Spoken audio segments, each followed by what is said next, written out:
बरं का सान्या निले, तुमच्या दोघांची पण ऍडमिशनची फॉर्म भरून झालेत. याच कॉलेजमध्ये ऍडमिशन घ्यायचं आपल्याला. ए भो आम्हाला नाही घ्यायचं इथे ऍडमिशन. चल रे. चल. शिट, आता वाटतंय 2 पोरींच्या मध्ये मलाच बसावं लागेल.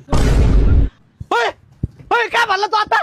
अरे बाबा, या कॉलेजचा रूल आहे, पोराला सेपरेट बसायचं म्हटलं तरी बसून नाही देत. 2 पोरींच्या मध्येच बसावं लागतं पोराला. भाऊ भरलाय तू. आहे का पहिलं फॉर्म तुझाच आहे?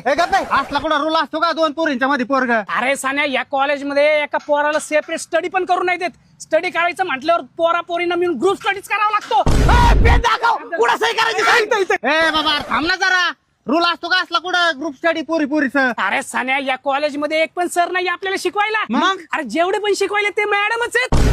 जाऊन ऍडमिशन घेऊ आपण. लगेच जाऊ. होय सोन्या तिथे राहायची सोय कशी आहे रे? अरे सान्या, या कॉलेजवाल्यांचं लय अवघड आहे. यांनी पोरांना राहण्यासाठी एक सेपरेट हॉस्टेल पण नाही बांधलं. मग? पोरांना ना पोरींना मिळून एकाच हॉस्टेलमध्ये राहावं लागणार आहे आपल्याला.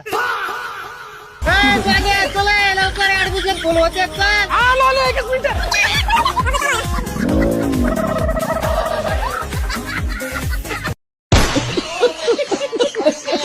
हसू आलं ना? मग फन धमालला सबस्क्राईब करायलाच पाहिजे.